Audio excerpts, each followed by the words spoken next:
Hello, hello. Here we are again, coming to you from Broadcast Team Alpha and 44 different platforms around the world. And one of them is the Conscious Awakening Network. And I mentioned that because they have such a wonderful place right there. They got close to 50 shows of all the stuff that we are all interested in. So you really need to go visit them. That is at consciousawakeningnetwork.org. And if you want to connect with Nori and myself, then you can go to broadcastteamalpha.com. And there's a connection link there. Send us a message and we'll be back to you. And I'm not going to be so long-winded this time. I'm going to take it easy. And boy, oh boy, do I feel outnumbered here. We have, I think we have 5 of the most brilliant, insightful, and knowledgeable women that we can possibly think of to put on this roundtable conference. And then there's just me. Well, but let's see possibly that I could bring another aspect to the table. Maybe talk or question or ask or get some insight on how men think about relationships, love, and the energy surrounding it. Because I don't care what people say, men and women think very different on many aspects that is really important to us. Not just relationship and love, but anything, including finances and stuff. We are different makeups. So this is going to be a learning experience for me and for all of you out there listening and viewing this. Lend them your ear, because you are not just you. You are with people. And you need to know what these ladies are going to bring you tonight. So I'm talking way too much, Nora. They're all yours. Thanks, Augie. I just want to thank each of these beautiful women for being with us. And I'm going to introduce our beautiful guests by name, and then I'm going to ask them to just tell us a little bit about themselves. And then we're just going to jump in. If you have questions, or if you feel like you have a topic that you would like us to pose to the panel, please just put it in capital letters so I can see it, and we'll just all have a really good time. So I just wanted to take a minute and drop into this moment, because I was very inspired. Not only was I inspired, but it was almost like the angels had their fingers in the back of my ribs going, it has to be Jenny. It has to be Kim. It has to be Laura. It has to be Geraldine. It has to be Lily. Unfortunately, Lily had an unforeseen circumstance, so she can't be here, but I'm sure she's here with us in spirit. And I was very, very pressed to bring these women together. And lo and behold, everybody said yes. So I feel like that's a really special sign. So I think that the energetic conversation is going to be really interesting and expansive tonight. So I would like to introduce you to Jenny G. Cousins. And it would have been Lily. We'll say hi to her right now, just from the ethers. And we have Laura Eisenhower. Everybody knows Laura. And we have the beautiful Kim O'Neill. Really welcome, ladies. Sorry, it's the New York in me. And the amazing Geraldine Orozco. The first time I said your name close. Welcome, ladies. Thank you for being here. Thank you so much. So we're going to go around just in that order. So Jenny, please tell the audience what you would love for them to know about you. Well, I'll put it in really short form. I'm an international known television clairvoyant psychic medium. I do past life Akashic record readings. I'm also an animal communicator, relationship coach, life coach. I do pranic healings, meditation teacher. And I'll read into your level of consciousness to see where you're at. And then I'll give you my insights on all different levels. And not only just that, to help you shift forward and transcend forward in quantum leaps so you can walk upon the path knowing why these things have happened and how to get out of these situations with a better understanding. I also have a column in a magazine called Just Ask Jenny G. I do photography. Jenny G photography is like a sidekick, as I call it. It's part of like my meditation. So if you'd like to book a reading with me, soulworkwithjenny.com. You can catch me on all of social media. I'm out there everywhere. So, and I'm of course very grateful for being a part of you all. Thank you for inviting me. The pleasure, Jenny. Thank you so much. Thank you. And Laura, hi, Laura Eisenhower. What would you like the audience to know about you tonight? Yes, well, I do soul-centered and intuitive astrology readings. I like to specialize in a person's soul path, physical health, clearing negative patterns, and sacred union and relationship issues. I also do locational astrology, astrocartography, and can help you discover the significance of where you live or where you might want to relocate, and medical and herbal astrology, where I can also recommend herbs and supplements and see into the deeper roots of health issues. And I look at a number of different charts, including synastry, composite, and heliocentric, and I do transits and progressions. And I've been doing readings for more than about 20 years, and I also work with the Mother Peace Tarot deck and the Galactic Heritage deck. I've worked with many decks over the years, but yeah, the client definitely just comes and sort of picks what is calling to them, and it's really amazing to just assist people and getting closer to yourself in the face of the challenges that are coming up versus giving your power away. So that's what I love to do. Beautiful, Laura. Thank you so much. Thank you. Kim O'Neill, it's so good to have you here on Broadcast Team Alpha. Thank you, Nori. I'm really excited to be here. I already love just hearing all the awesome professions, everything that everyone does. And I know Nori does awesome stuff. Like all of this just feels so good. So grateful to be here. What do I do? So I am also a coach. I help people reclaim their authentic self-confidence, which usually has elements of healing from their past and learning how to self-lovingly move forward. Something that's been very unique in my journey, which also tends to be mirrored in my clients, is learning how to be this spiritual being that we are, and also still honor the physical human aspect of ourselves and not make ourselves wrong for the emotions and the things that we go through.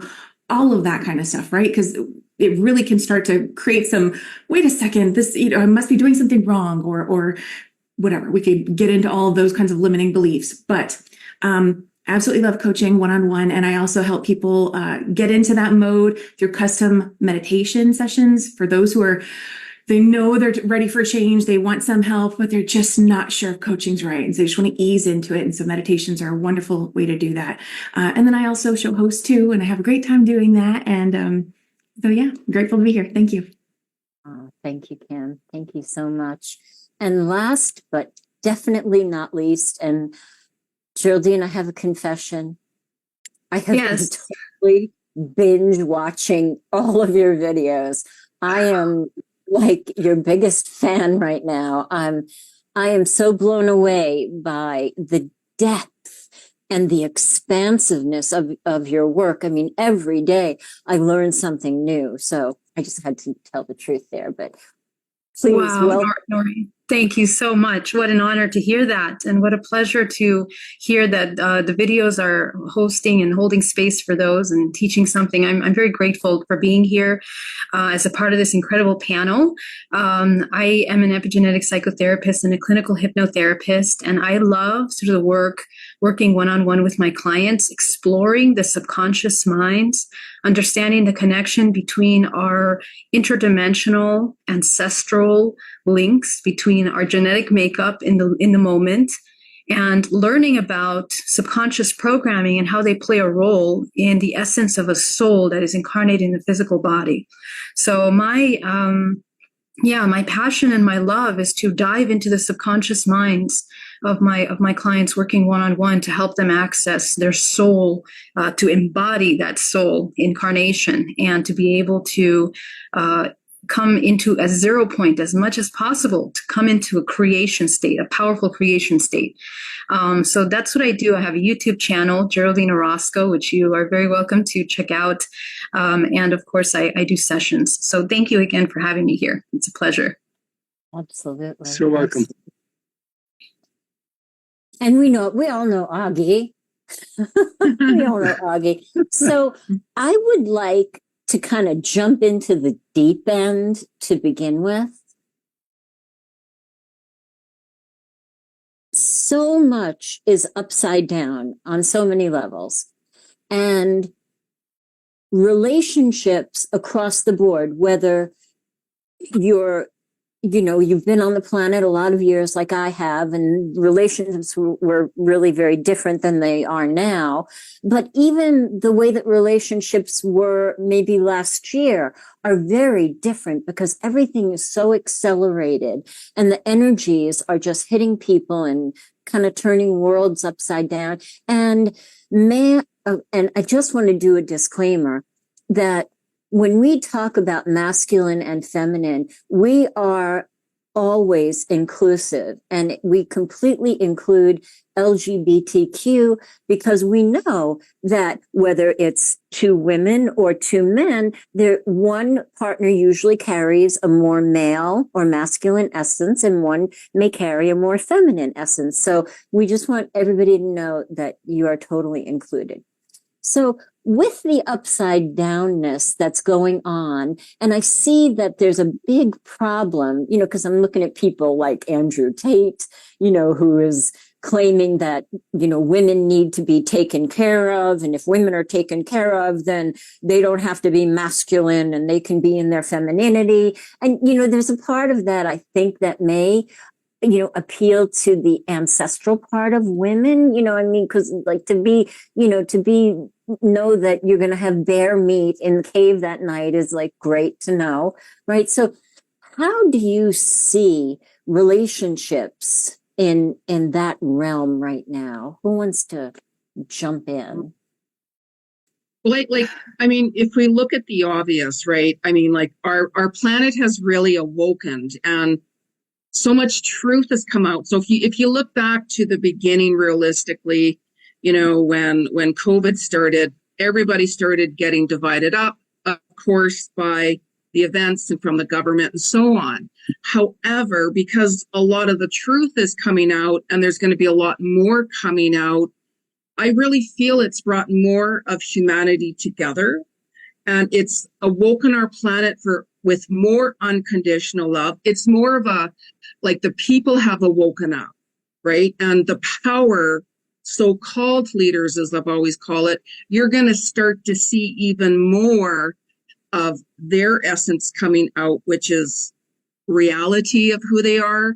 So as our hearts start expanding, our brain function starts triggering, and it goes higher. The vibrational frequency goes higher as the neurotransmitters start to change and rise. So if you've taken a look at certain people who you never used to talk to in the past, you're now talking to them, or they're now reaching out to you even more and more and more, right? So I feel it's a really beautiful time, a lot of unconditional love. And what a perfect time right now, especially Valentine's. So a lot of love is out there. There is. There is. I'll add to that. I see it as a process that everybody's in, and some people are more in the I'm feeling more free side of things and able to access more of that love and free flowing energy. And then other people, their world has been erupted, right? And it's all for the greater good. That's how I see it. So destruction doesn't look pretty, but it's beneficial. And so I see that if we look at it just in a polarizing way, we've got some people that are in a great space and other people in a not so great space, but it's all evolution. It's all the process of what's coming to the surface as people learn more about not just what's been around them, the other people, societies, all that kind of just everything in our outer world, but also more about who they are individually, because we have to make new decisions. Once we find out that, oh, this thing out there that I was connected to, or, this person, whatever it might be, I'm not so sure I'm in alignment with that anymore. And so what does that mean? What decisions might I have to make? And so I see it as this evolving process of people coming to understand themselves better, greater awareness of who they are, making more conscious decisions about the things that they do, they say, everything they engage in. And it's a process. So I just always like to affirm for people, it's not about perfection, because I think that's something that can oftentimes, if we're not aware of it, kind of be woven into something. Oh, I need to get this right the first time, right? And we tend to be a little easier on ourselves. So anyway, I might be getting a little off, but I see it as an evolving process as more and more things comes to the surface for everyone. I like that. I like that. Laura. Yeah. I am thinking about just where the nodes are, right? So the North Node's in Aries and Chiron is in Aries. And the North Node really represents like the growth period that humanity is going through on a soul level. What are we needing to step into and integrate? What are we reflecting upon, which is the South Node, Libra. And as we look at that, North Node, Aries energy that's influenced by Chiron, we're looking at wounds that are connected to our ego and our sense of identity. And it's everything from the wounded warrior to the wounded healer to the indoctrinated wounds, where you realize, is that really me, or am I just consenting to something?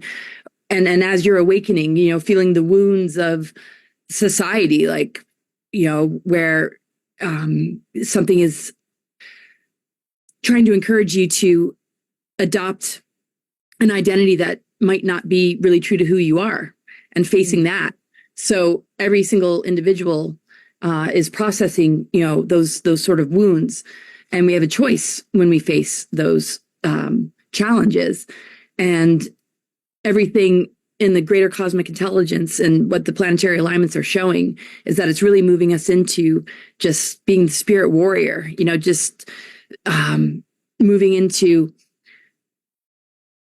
Aries and Neptune integrating, where the ego is able to comprehend the multidimensional, is able to look at those wounds and begin to leverage those challenges in a way that serves the person's ability to begin to rescue the deeper inner treasures of what your soul calling is telling you and what your creative imagination holds for you, as far as all the potentials and possibilities that you can tap into and then manifest, versus the outer psyops or indoctrination programs that want to leverage that vulnerability that people feel in the face of confronting wounds, and where people will look outside of themselves for solutions that might not be beneficial.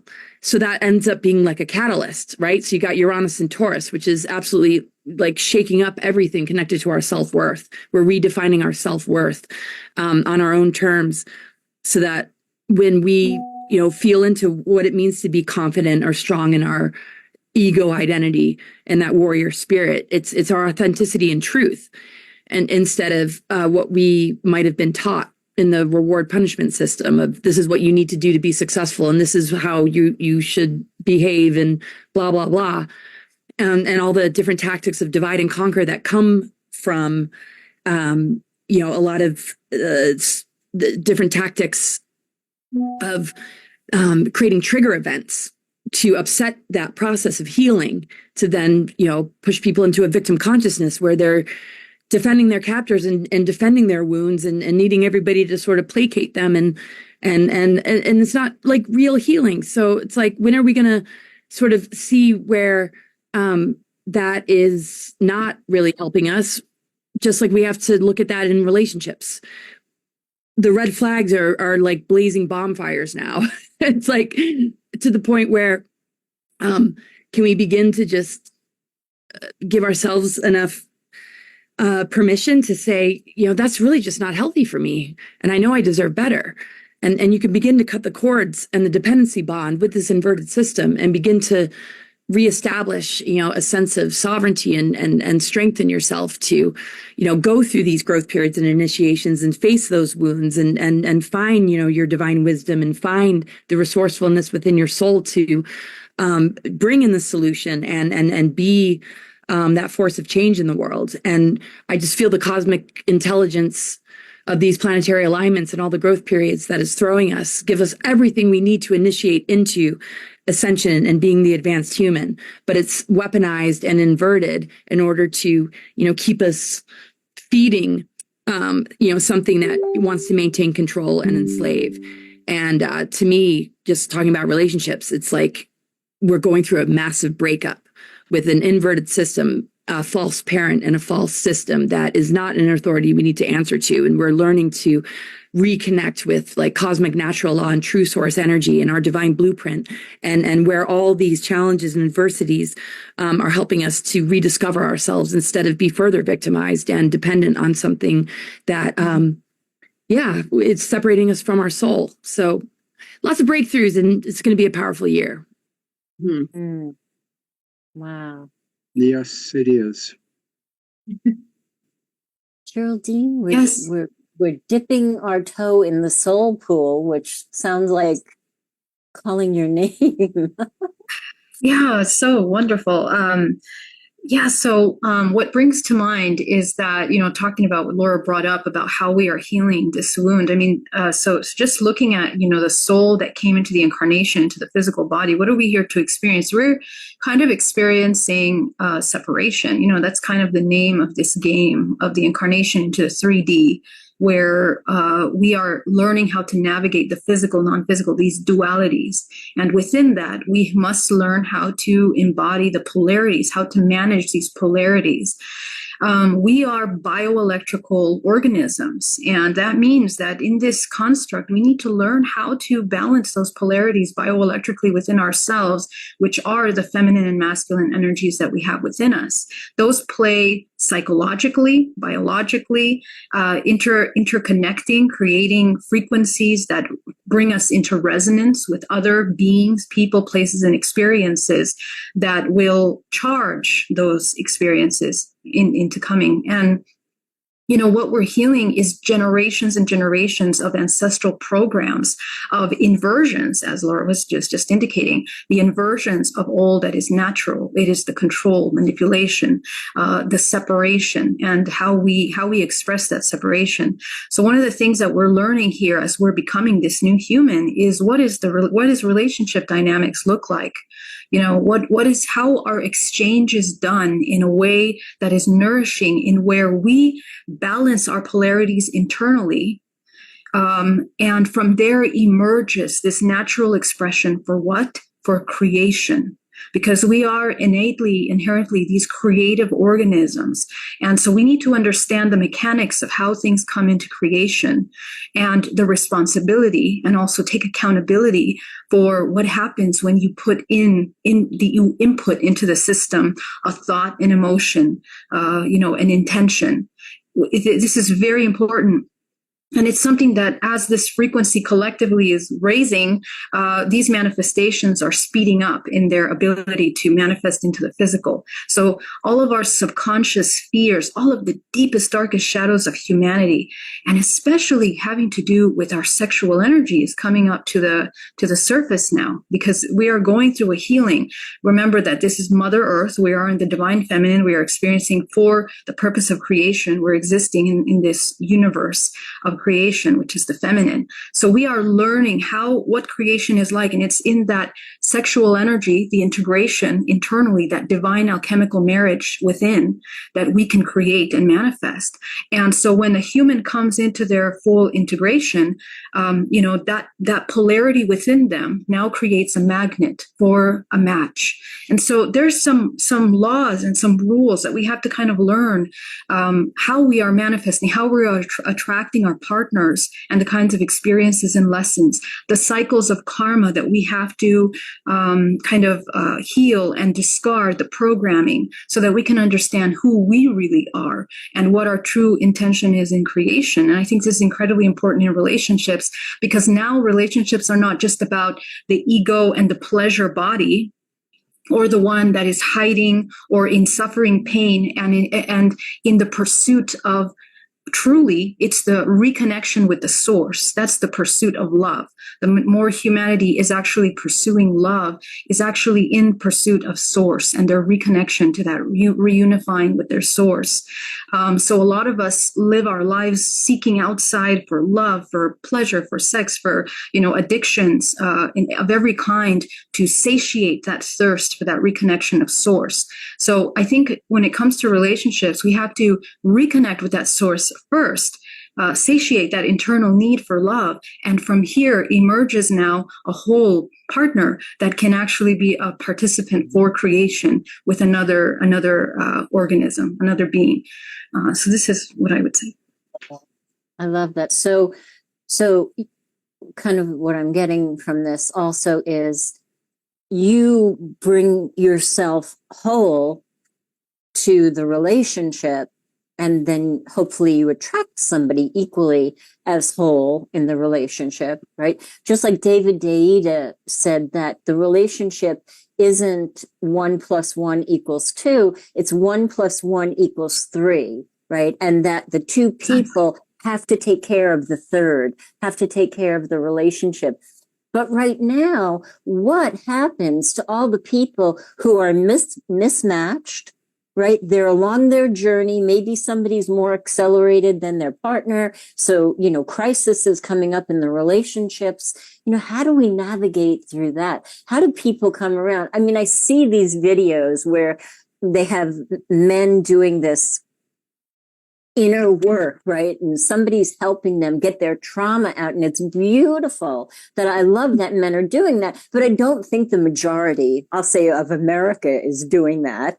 So we got a little ways to go. But so what do you think? How could people who are in that mismatched relationship begin to navigate, especially if they're in a conflicted relationship? What do you guys think? Well, I mean, like how I see things is in order to attract the right partner, you have to love yourself unconditionally first before you can have someone else love you unconditionally. And in order for two people to make it work, you have to be at the same vibrational frequency to be able to connect with each other and show each other unconditional love. It's so easy to go out and just gravitate towards someone whenever we're feeling empty, let's say. And that's just a way of trying to run from the trauma that's stuck within the spine, which affects the nervous system, which is going to throw you completely out of whack, which is going to open up more emotions for more vulnerability. And it's so easy to do that. So, it's like whenever you meet someone, really take the time to get to know that person. We can go running into some relationship very quickly, and then it ends just as fast. So it's taking the time of what are you looking for? What qualities do you want? We can be attracted to somebody, which is great, but that doesn't mean the relationship is going to work. We could get attracted. Yeah. And if I attracted somebody to me, let's say that was somebody very, very toxic, I'd be like, okay, how did I attract that person to me? Like, what do I have to work on from within my soul in order to attract that right person? So it's like doing that inner work first. And whenever we're in a relationship and it ends, some people will just run out and go into a new relationship where it's like, you know what? Take that time and space for you to reflect upon that relationship. What did you learn from it? And be really, really honest. Work through that energy, the good and the bad and the ugly. Take time and space for you, that self-love. And then when you're ready again, you can open up and see what's out there for you. And Jen, there's very karmic relationships, and yeah. And ideally, in my imagination, because it's been a long time since I've been in a relationship, ideally for me, to be able to say to somebody, excuse me for a minute, I'm dealing with my childhood trauma. That's why I'm behaving this way. I just need to go, collect myself, or better yet, maybe could you hug me? Like, I would love to have a partner that I could speak that kind of truth with and not have them look at me like, whatever. Yeah. But the right person will help you work through it. That's that, soulmate connection. People like, oh, I just met my twin flame. And I'm like, you don't understand the difference between a twin flame to a real soulmate. Like we can have soulmates with friends, with our animals, family, or anybody, because it's that soul connection that's very authentic and real. Yeah. It's that authenticity and real heart to heart, soul to soul. So you can actually work with different people. Like I've met my twin many years ago, and I talk to him every now and then. And it's something that I'll never be with him. I don't want to be with him, so we can have different relationships with someone. And I truly believe we're all teachers. We all have our own unique gifts and abilities and talents, and when we're open in the mind of the heart, you're going to learn something new every day. Mm-hmm. Yes. Nori, I had something to say. I'm going to affirm that it's still there. I think your question was so excellent, because I agree. There are so many couples out there right now that are having that aha moment, like, oh crap, what do I do? I'm over here energetically, awareness wise, all this, right? And my partner's over here. What do I do? And so I don't think there's a one size fits all answer. I really think it's going to be dependent on both parties in a relationship. But I think it speaks to what you were mentioning about 1 + 1 = 3, not 2. And I think a starting place could be, and this could be debatable, but a starting place could be, well, do both people want to still stay in the relationship? If so, then that's going to indicate, okay, well, then what are going to be our steps to working towards greater harmony and healing, or whatever it might be? Because if both people don't even want to stay in the relationship, well, then that's going to create an issue, right? And if you do decide to stay in the relationship, and you're the one who's, maybe you feel like you're more energetically aware and, conscious of things that are flowing and all that kind of stuff, and someone else, the other person isn't, then what's that going to require of you, right? It's not one person's better than the other. We're all on this same journey. Our spiritual beings, like, it's a very overused phrase, I know, but spiritual beings having the human experience. And, so compassion for the partner where they are. Can you have patience for them moving through their stuff? It's going to be a process for both parties, and what are you willing to put up with? So, that could go so much more deeper, but I think it's an excellent question, and one that a lot of people, when the pandemic hit, there were like tons of divorces, right? There was a whole bunch of people that are just like, that's it, we're done. People may not have tolerance for dealing with some of the stuff they've been dealing with. And anyway, so that's how I see it. I see it as, first decide, do both of you even want to still stay together? And then if so, what is that going to require for you moving forward so you can grow together versus growing apart? Yes. Yeah, I just love what everybody's sharing, and just, loving the self. It's not necessarily on an ego level, but just, just dignity, self-respect, just knowing that you deserve to be with somebody that lets you just be the fullness of all that you are, and anything less. If you can't establish a connection where you can have that, it might not be worth your while. I really feel like no matter where we are on our path, as long as we really hold in our hearts and in our intention what it is, we're looking for, we can sort of see if the person in front of us has those qualities, to see if it's worth just getting to know that person more deeply. And, it's amazing. just how quickly people can, kind of come together and then get to know each other versus being like best friends and feeling really comfortable with each other and then taking that next step. So it is a total mixed bag. There is not a one size fits all. But I think the most important thing is just, a certain level of like spiritual maturity and willingness to just look at the programs and look at the patternings and look at the ancestral patterns and everything. Just to be kind of laid out, when you're triggered, can you be honest with yourself? Can you, just like Nori was saying earlier, I need to just look at this. It's not you. You said something that reminded me of something and it's bringing something up. And instead of projecting that you're that person because I have a trauma in me, I just want to just discuss it. And I just need some space held, right? So it just takes like so much. I mean, we have the masculine and feminine within ourselves, integration of polarity. Our DNA requires us to integrate polarity to begin to move to these, dormant strains, reactivating into hierogamic union.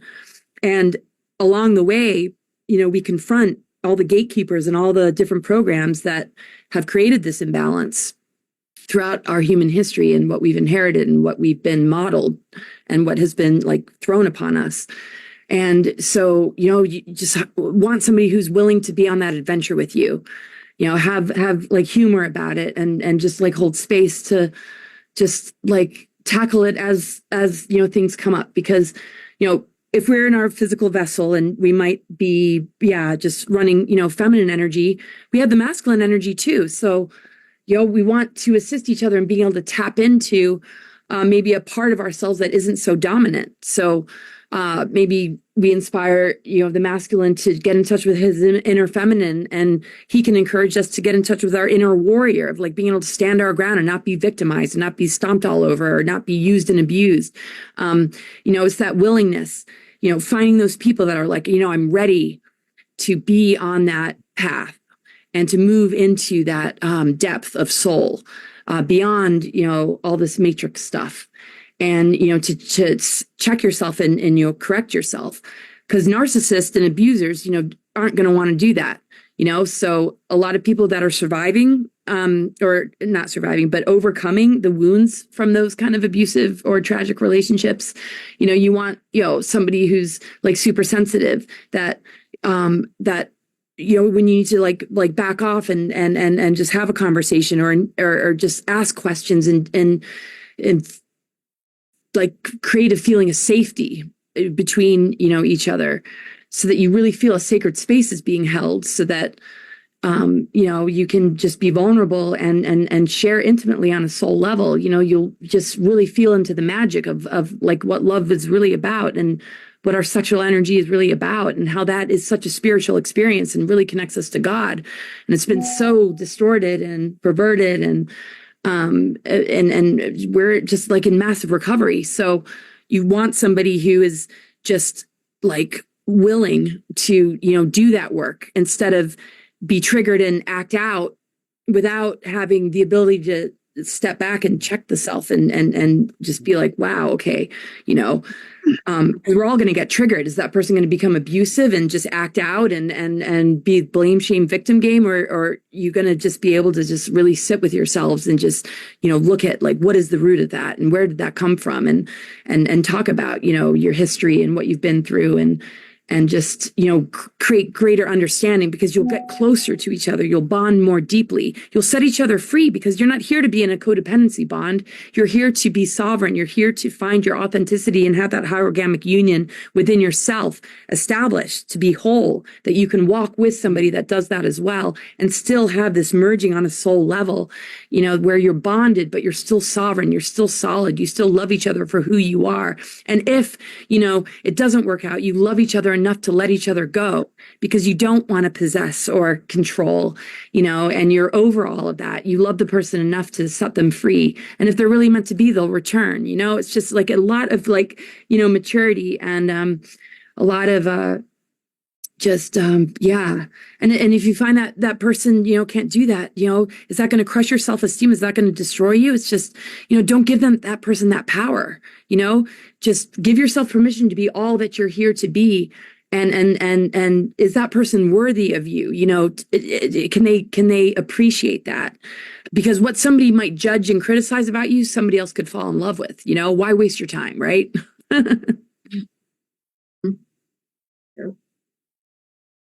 So beautiful. So beautiful. What I would say to this is I don't believe that there are mismatch in relationships. And the reason why is because we live in an intelligent universe where everything has a purpose. And because we are deeply interconnected, the kind of relationships that we've come into, if you can think about even the cells in your body, how they intelligently know where to go in your body, what to do, what their purpose is. Because we are bioelectrical, these systems are working through charge of resonance. And so in the same way, humans, we unite with other humans by resonance.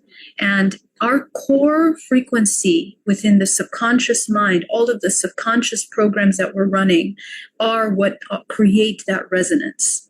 So it's very incredible when I do coaching with clients that when you begin to uncover these core reasons why, they believe they're deeply mismatched or they outgrew each other.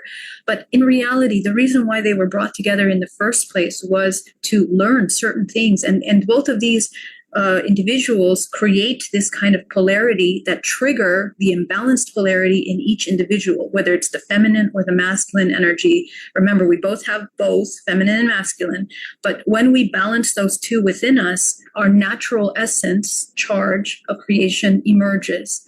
But when we don't balance those, we go into counter creation. And so that counter creation that we come into creates imbalanced exchanges in a partnership. And our job is to identify really at the core, what is our participation? What's our imbalance? How are we imbalancing those polarities within us? As Laura was mentioning, maybe some of us are not going into our divine masculine. And, we create these imbalanced exchanges with our partner because we don't understand how our wounding is causing that imbalance within us. So for those of you that are in partnerships and where you're, beginning to feel mismatch, what will happen is that as soon as you understand your core subconscious belief and you begin to rebalance it, you will no longer be in resonance with that partner. And naturally, most of these relationships just fall apart. Either you go into divorce or you change or you need to move or something happens that they begin. And you really need to be conscious, awake enough to be able to make the choices that are necessary outside of the survival state, where you are consciously taking, conscious choices in directing yourself. And for those that have children, this is important because what we're healing in partnerships. So first, let me mention, our idea of love is extremely romanticized. We think about Valentine's Day. This is just a construct and a holiday for marketing and business and really money. And in the old days, these were rituals of exchange and, where we celebrated fertility. But all of these practices of divine fertility have been inverted, through the generations until now. We are deeply disconnected from what sex is. And our first love is the real love, which is not the romantic union, is again that union with the source, with the self. So that is where we have to find our source of love, not in a partnership. So that has to be very important. And when you can provide yourself love, you are the source of your love. When you come into a partnership, you both become a creative force.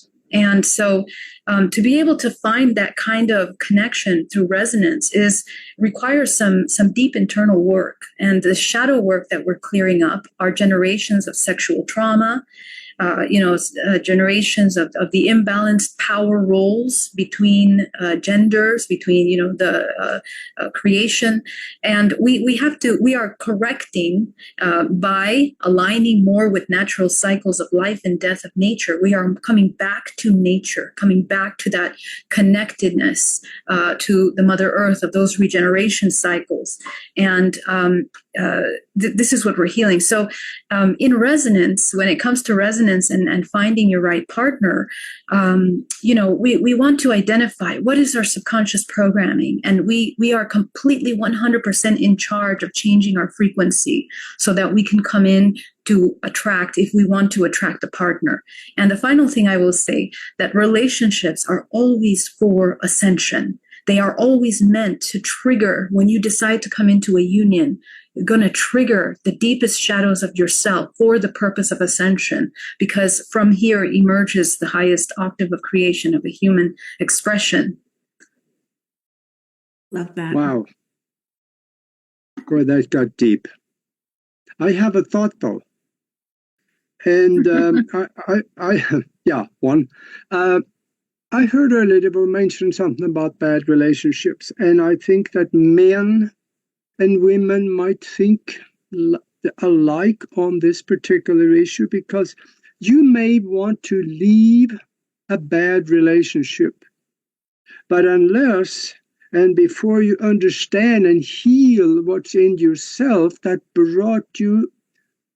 made you love or got attracted to that other person, that has to be healed. Otherwise, you're going to end up with a different person that has the same qualities, and you're going to go through the same old mess again, very likely, unless you wake up to something. Law of attraction. Yeah. And I think men think less of that than possibly women do, because women are usually deeper thinkers than men are. And I've been listening to this. I'm talking to the listeners out there right now. These ladies are talking in color. Think back 50, 70 years ago. Could we have a conversation like this? Not likely. Their eyes will roll back in the head and the people will walk away on you. They wouldn't understand. See how far we have come. And we are accelerating much faster right now. What do you think, Nori?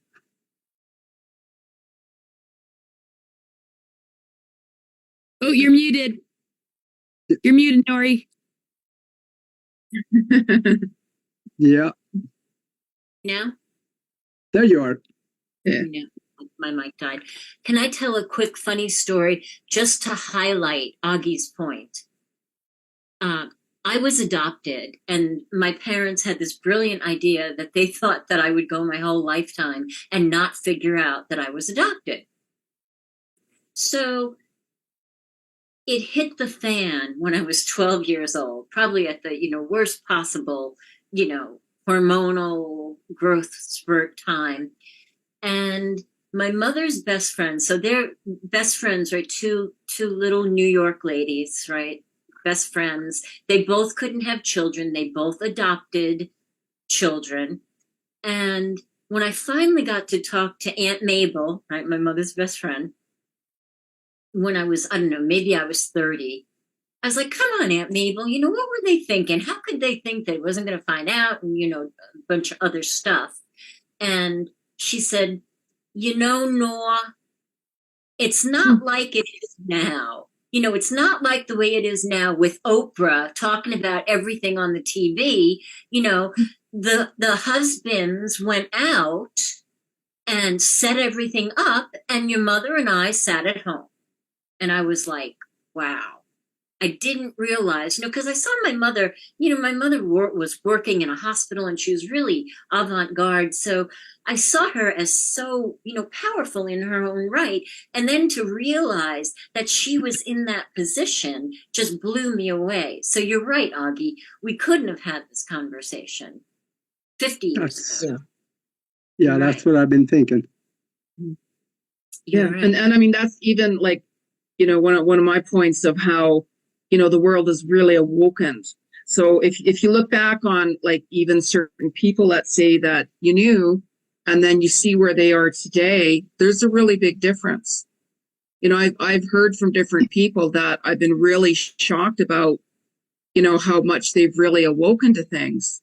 So, everything that's been going on in the world, as I see it, it's a gift. It's how we go about it. I mean, if we stay in the modality of fear, you're going to just stay there. You know, like I do what I want, and that's the way it is. If anybody starts going onto the fear zone, I walk the opposite direction, you know, because we all see things in our own level of perception. And as long as you're staying true to who you are, that's the only thing that matters, and being authentic. Because in order to stay there, you have to walk your own vibrational frequency in order for it to align in your own soul's path and purpose. So people are like, no, that's not okay anymore. I'm making that change. That's why there's so many drastic changes going on as well, because we're ready. Like, the people are ready. So it's a real gift. I take a look at it. It's a real gift right now. How everything's been going on. I'll take a negative situation and a traumatic situation, and I'll turn it into something very, very positive. Yep. Very positive, no matter what it is. Sounds like alchemy. Yeah. Very important. I want to, Nori and Agi, I love that you brought up this aspect of not everyone being ready to have those conversations, because this speaks back to the whole piece of, that's why it's so important for all of us to find our own, connection with source, inner alignment, whatever phrasing you want to use for it, but being able to feel confident in who you are, loving who you are, even when, let's say, all the people who were previously in your life that you thought were part of your support system, you thought loved you, are now going, wait a second, that person's talking about things that I'm not ready to talk about. I'm not ready to look at that yet. And I'm speaking from personal experience, by the way. It was a huge shock to me when I started on my journey, because I thought everyone was going to come with me. I really did, and I'd actually heard so many times, no, not everyone's going to come with you, but having the experience of it, that can create that can really mess with you emotionally. And so the gift in it, though, just like Jenny was saying, is that, I had to learn how to be even more aligned, more okay with, these people, yes, I choose to still love them. I believe that they love me, but right now, because they're just a disparity between, our energy or whatever, however you want to phrase it, we're not able to be in the same space right now.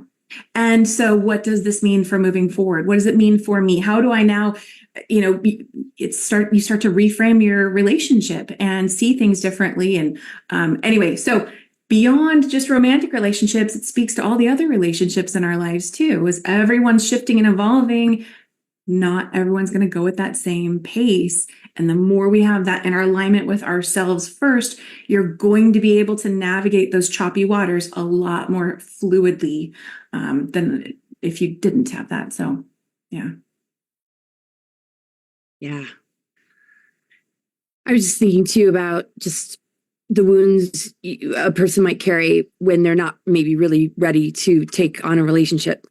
Because if you're looking outside of yourself for validation or something to fill that void or that part of you that you don't love, that you're seeking something outside of you to love, that is where, a lot of dark energy from that person can begin to like infiltrate and like kind of take advantage of. So you can still be wounded, but, are those wounds something that, that you're working with and working on, but not like giving that to something outside of yourself in order to protect yourself from just being baited in by, the charmer, the person that says what you want to hear and kind of seduces you or charms you into, making a connection. It's like just having discernment with your wounds is so important, because no doubt we were born into a gaping wound. We've been wounded. We have been passed down all sorts of patternings and woundings and traumas that we've inherited and experienced ourselves that, we have to address. And what's so interesting is the things that we see are being damaged in our society. The next generation of children coming in are here to like really heal it, even though they're up against that very indoctrination that they're here to override. And so it really starts on a micro level when we just look at that.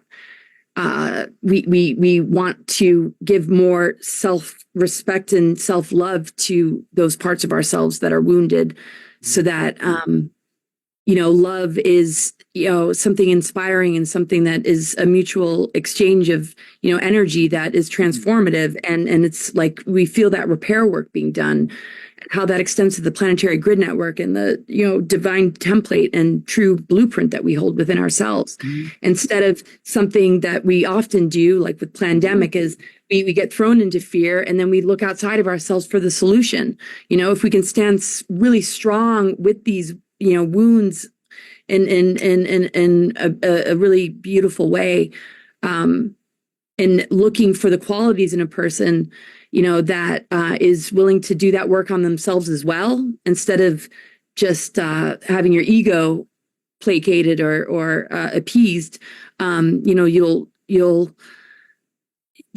find real soul family and people that you can just be vulnerable with and sensitive with and transparent with, instead of having it taken advantage of or used against you. And so, it takes like a lot of, self-love, like the inner mother within you that's holding your inner child and just giving it that unconditional love, instead of looking for an outside authority to validate or, appease it, when very often it's dragging you into something that could be potentially very disastrous and dangerous. So it's so interesting to see the micro and macro of what we navigate in our personal relationship world and how that extends to the larger picture of how we deal with the outer authority systems that seem to care about us and want to step in when there's a crisis. But wow, if we are in a fear response in a fight or flight, are we really? Is that really a good idea, or do we need to look at that crisis and challenge and delve into the depth of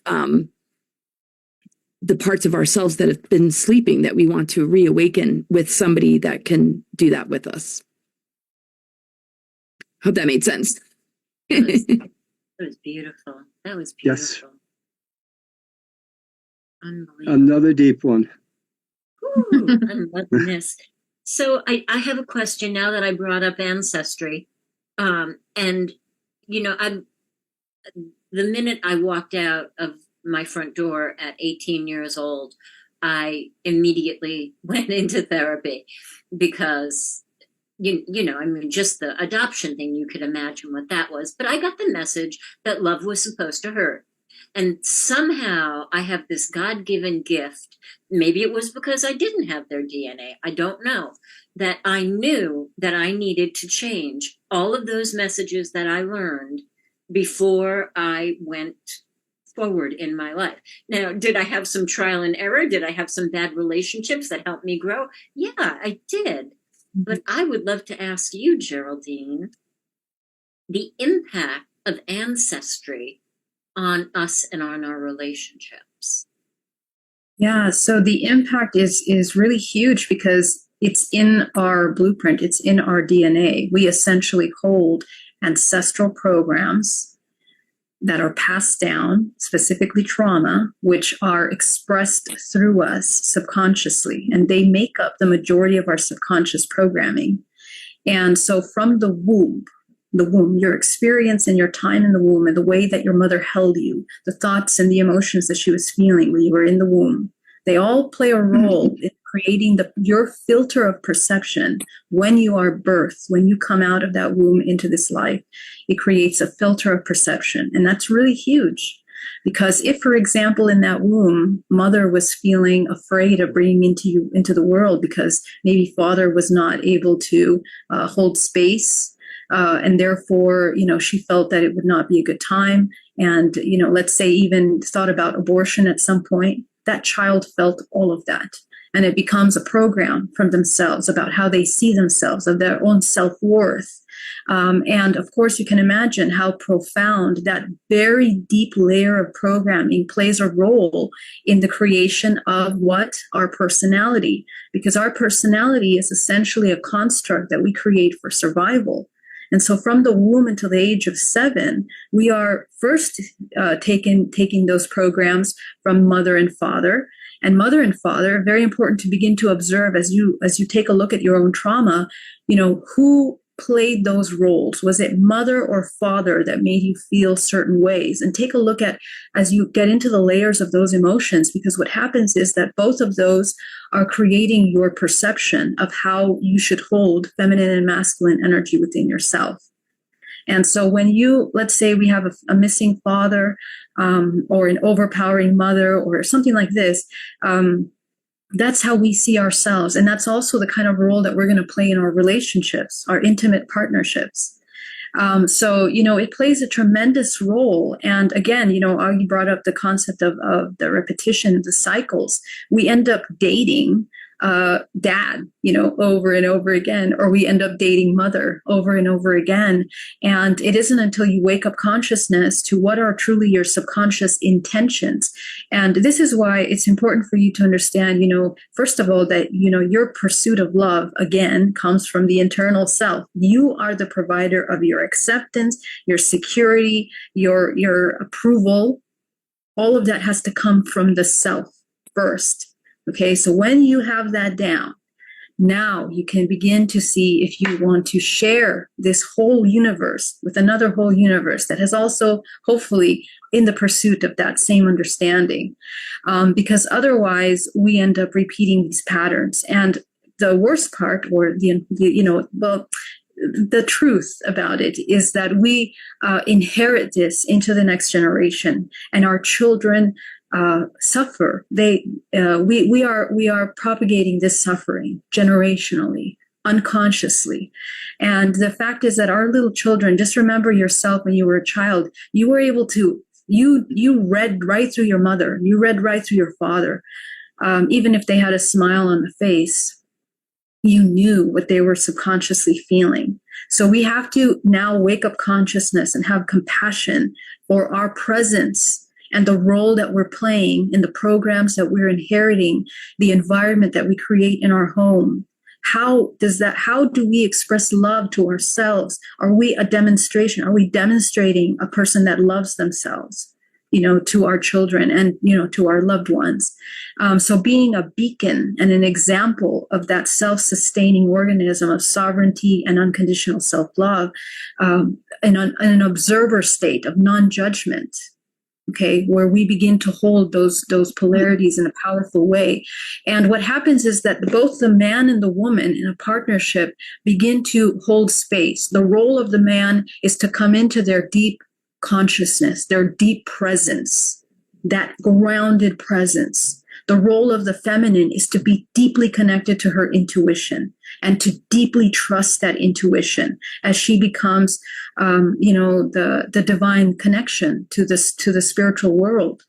So these two energies, when they hold this grounded space in a unit, we change the world from here. Because you are rebalancing the imbalance, which is you are a fractal of this universe that is now projected into our society. So when we begin to judge the violence, the inversions, the hate, the crime that is existing external to us, well, all of that is a reflection of the internal wars that we have within us.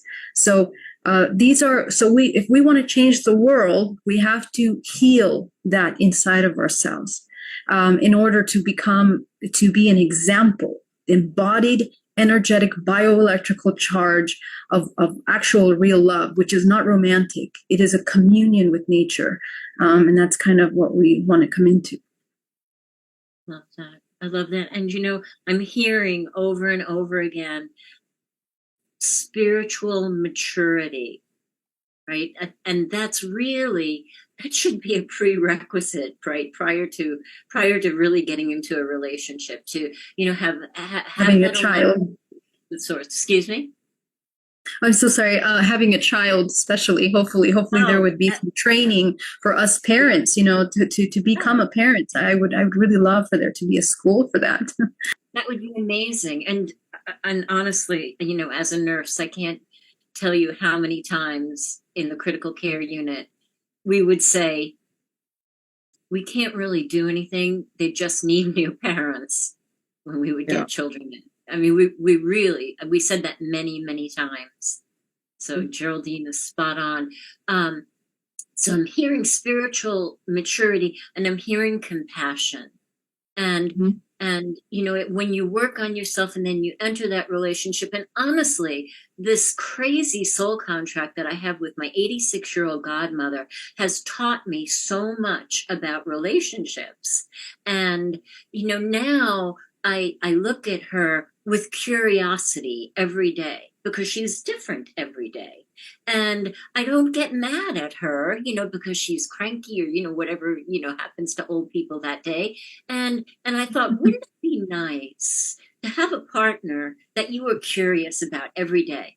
And if he was cranky at the breakfast table, you're like, okay, good, give him a hug, give him some extra coffee, whatever. Just to kind of shift and dance, between the energies that we are every day. And I would think that would be minute by minute, tell me if I'm wrong, minute by minute dancing the masculine and feminine, right? It seems to me to be an energetic dance. Would that be a good way to put it?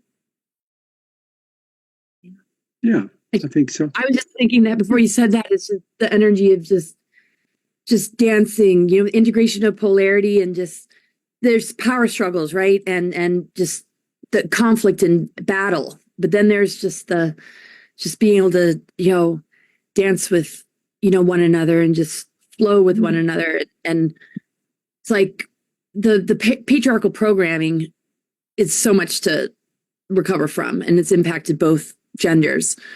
But when we look at what is that within ourselves, and I love what Geraldine said, and I say this a lot. Yeah, it's like we have to win the war within ourselves and reconcile these forces within ourselves to heal the outer war that is being presented to us, because sacred union is very targeted. It's something we are raised with. It's the weaponization of relationship.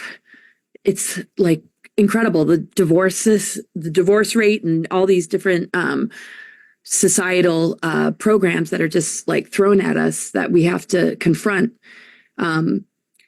creates a real power struggle of just these really imbalanced partnerships where somebody wants, control, and there's jealousy, and there's just like argument, and there's just fighting.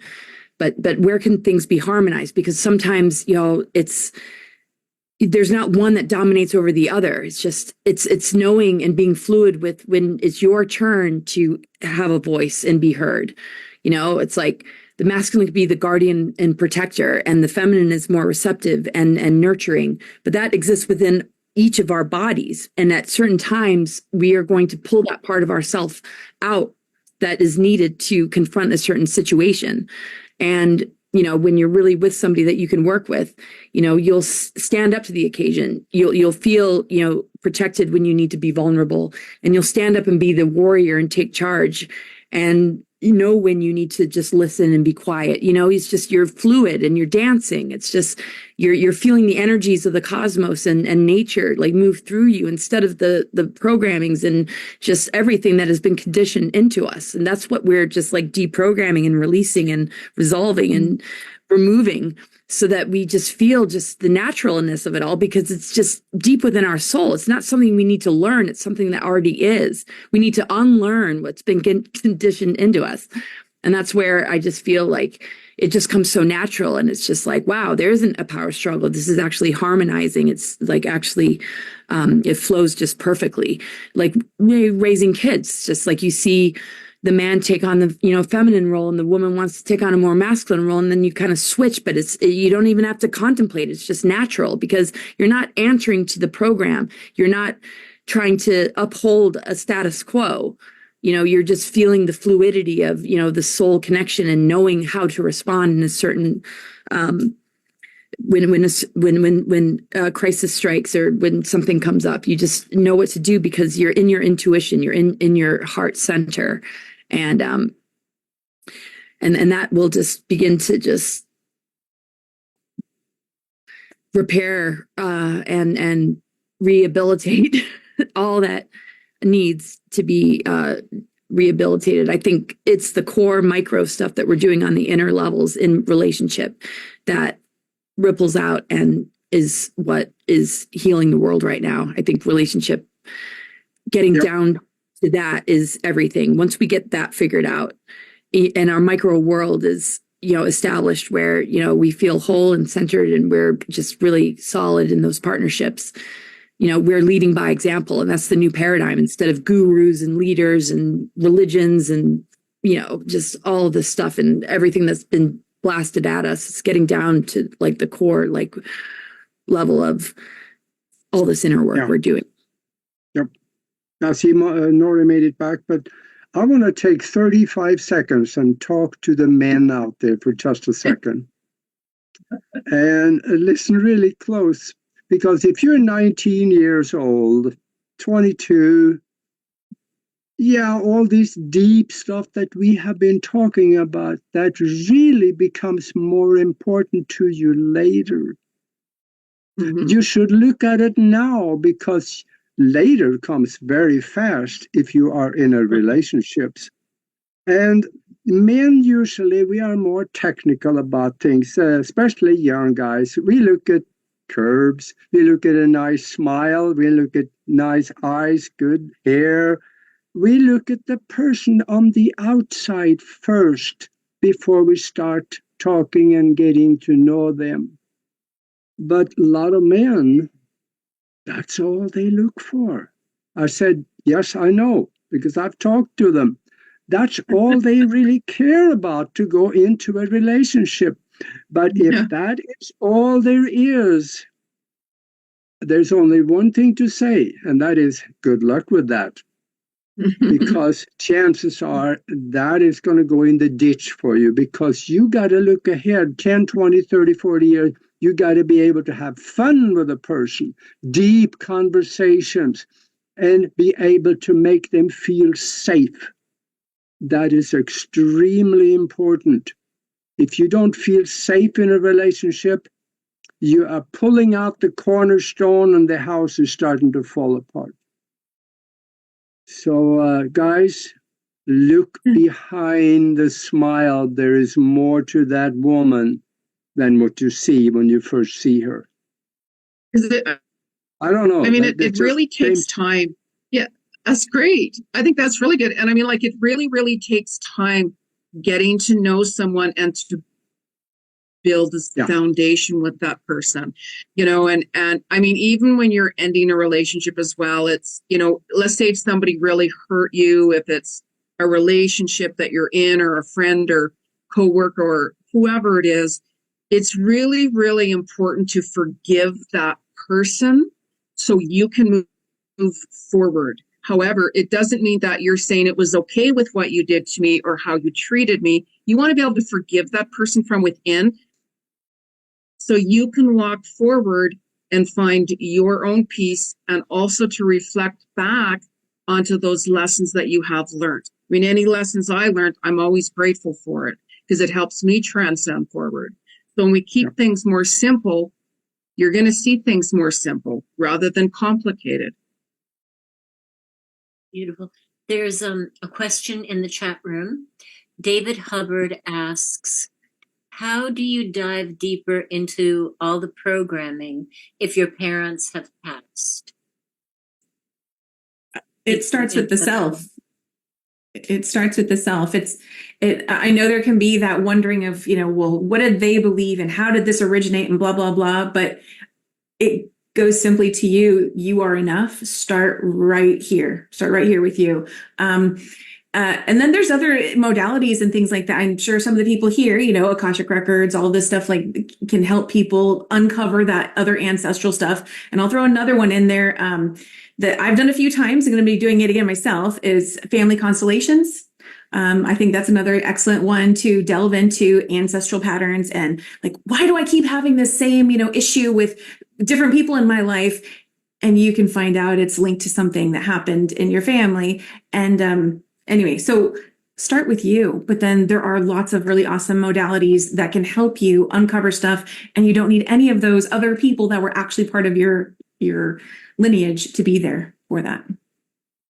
And that's not a bad thing either if they can be, but if they can't be, then, there are other ways to still go about uncovering stuff. Yes. Yes.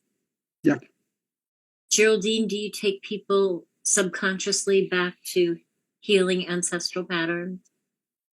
Yes, I do. And also, just to directly answer that question, I think one of the most powerful ways to access information, because we are bioelectrical, is through the emotional body, because emotions are an electrical charge. Okay. They biochemically create chemicals in the body that create chain reactions in the body. And our chakra system, the energy centers of the body, are organized by frequency from lowest to highest in the body. Okay. And within that frequency is the language of frequency, emotion, which is these wavelengths from lowest to most fastest moving wavelengths of frequency. What is that for the human through the physical body? They are emotions.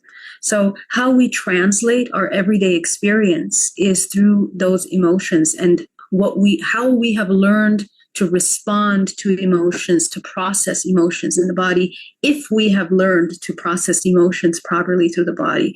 And this is something that this is the work, that the shadow work is to begin to become acquainted with your relationship with each emotion, and simply through the emotion, you can uncover your history. A lot of people miss blocks of memory in their childhood.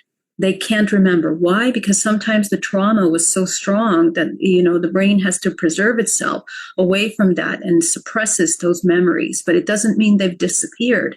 We simply need to connect with the overall emotion, the feeling, the sense that you had throughout your childhood. And if you sit with that sense for just a few minutes, you're going to begin to uncover that emotions have many layers to them.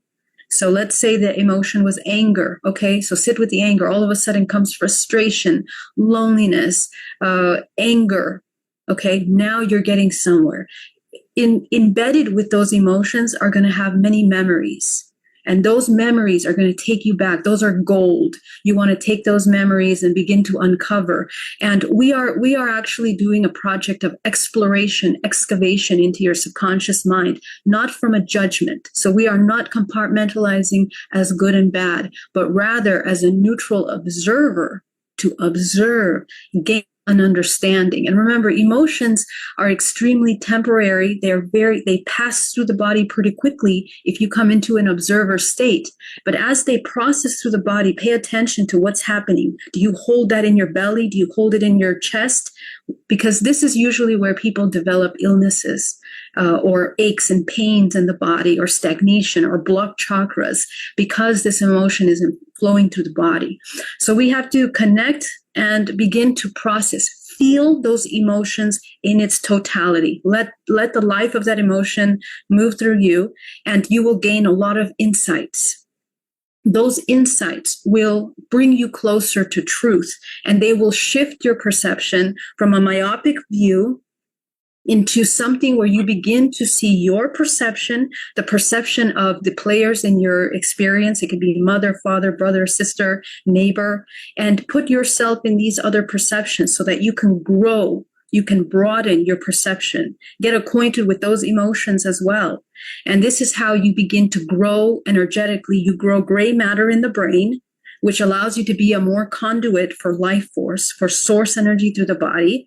And you also activate DNA, and you also grow your light body. Your auric body begins to grow. It cultivates into a strength, a stronger, because you know yourself deeply. This is how you know yourself. So this is something that, of course, I do, and many people do, but simply through the emotions you can access. And what comes from here is that you begin to learn and get acquaint yourself with the opposite, because a lot of people are not familiar with positive emotions.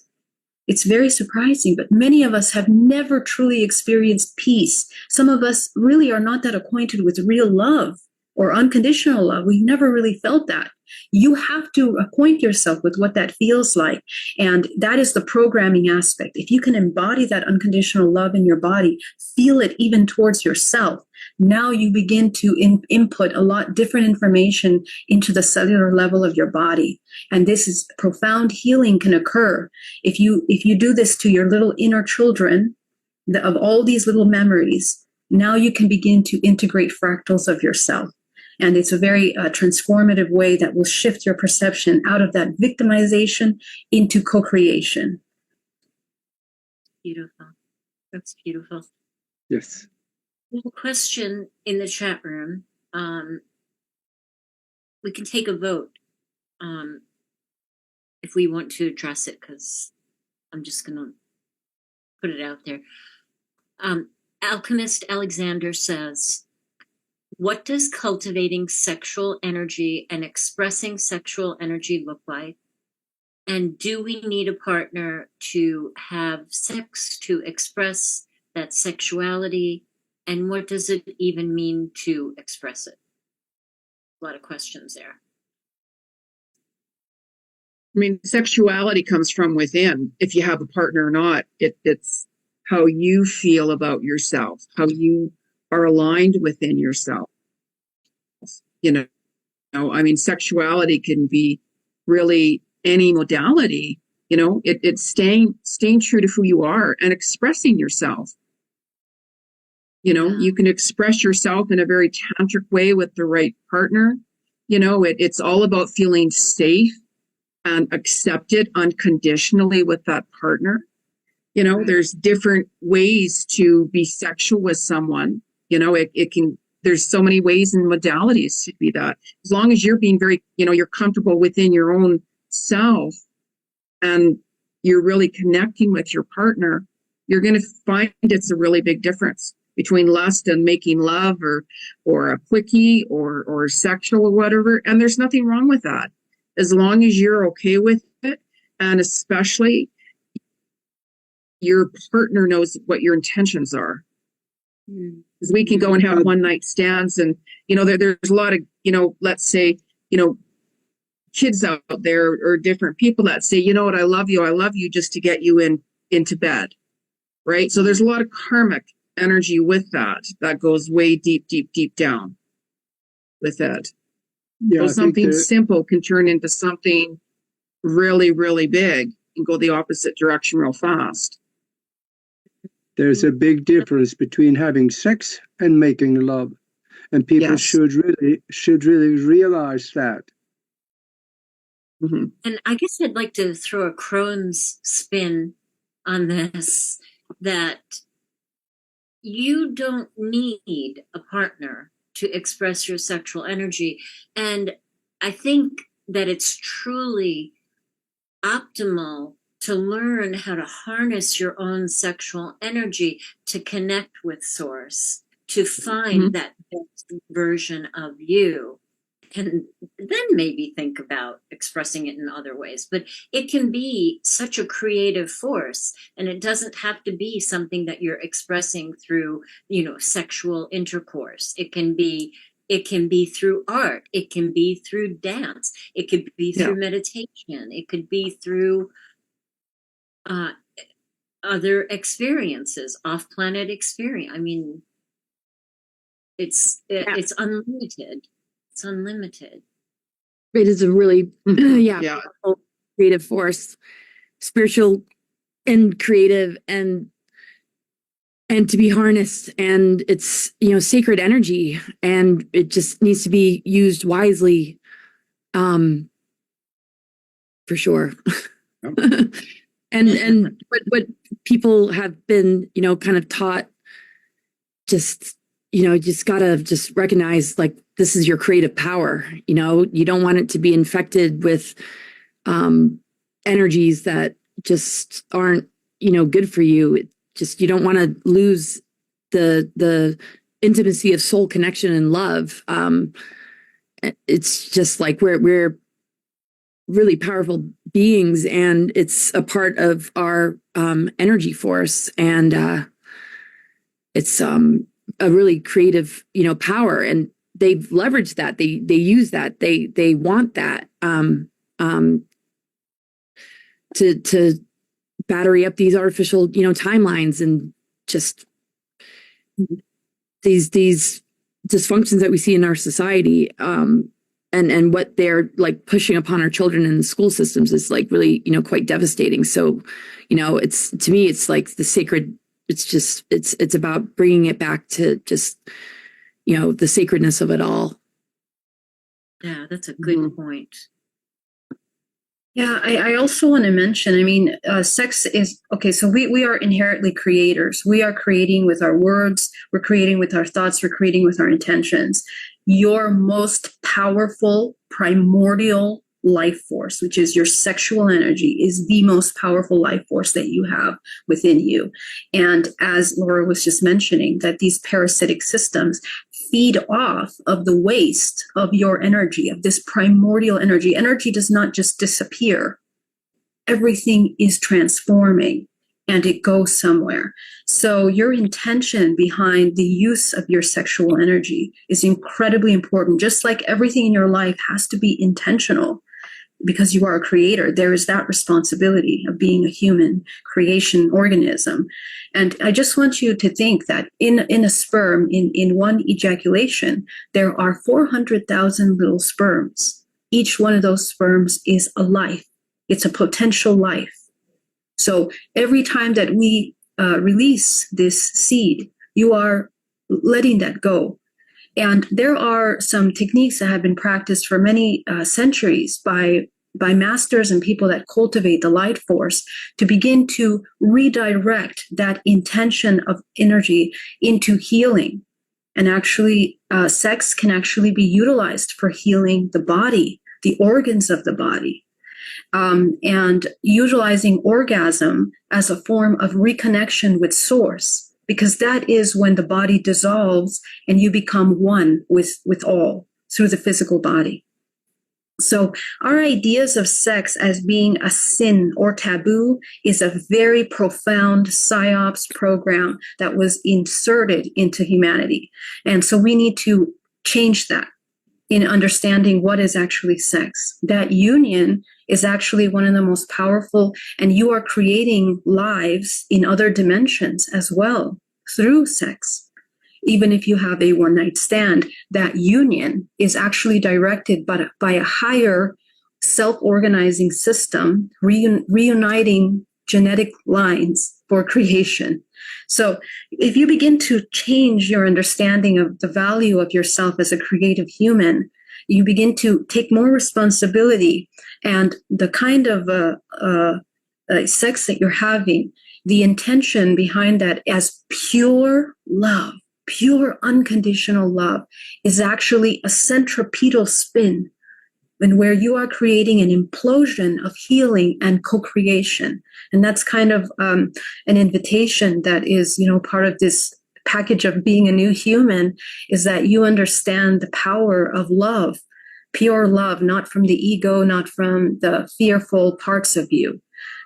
So being aware of the programs that go into your sexual act are extremely important. Love this. Anybody else want to weigh in? Augie, you want to weigh in on this? Or? Yeah, I got one thought again. Again?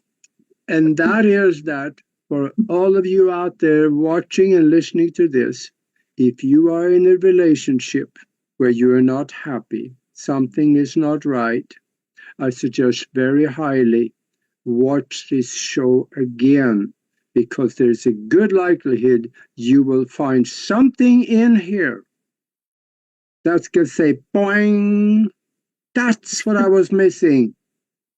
So watch it again if you're not 100% happy where you are, because the brilliance and the information that these ladies brought out, I don't even know how to classify it, because this was good.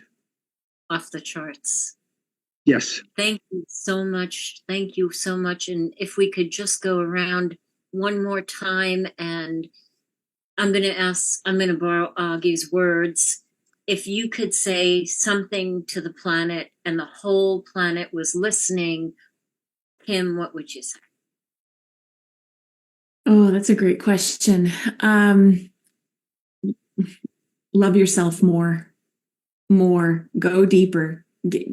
Don't put limits to it. If you've already been loving yourself and it's not happening, it's not changing anything, more. What else can you do? Keep going. There's no end to our growth, our potential, to evolving. More love. Thank you. Beautiful. Jenny? I'm going out of order. Sorry. I should have told you. That's Sorry. okay. I mean, like our planet needs a lot of love, a lot of unconditional love. And every day that I chant every day, and I also do prayers every day, and I send out unconditional love to all of the species, all of energy on this planet, especially to the dark forces, because if the dark forces seen unconditional love and felt it, things would change. And it's really important to show yourself love and compassion and kindness to you as well. Very important. You, that was beautiful. Yes, send love to the dark forces and the people out there of that ilk, because it messes with their head and it might crack the shell. So it love Gideon. Exactly why I do that. Laura? Yes, Laura? Yes, I would say just, yes, honor your body as the temple, guard it and protect it, and only allow what you feel aligned with to come in to it. Don't be afraid of what has already gotten inside, though, and just take time to just purge and clear, the space, because everything is about maintenance. We don't really arrive at this place of enlightenment. We have to tend to, our vessels and just make sure that it stays purified and clear, and just have strong boundaries. Just if you feel you don't resonate with something, just feel strong in yourself to know when to say no and not consent. And what you allow others to share with you, make sure they're just on the same level of integrity, and tend to the wounds, and just know that they hold jewels of wisdom, and all dis-ease and adversity is here to show us is the resources deep within us that we hold to heal and regenerate and transform in the face of anything that's being thrown at us. But we are divine beings, and just really redevelop your self-worth in relationship with that, instead of what you've been conditioned to think you should be. Just honor your truth and your intuition, and give it a voice, and give it strength, and just get to know yourself more in the face of the things that you find challenging, because everything about our bodies is alerting us. It wants us to get to know ourselves better.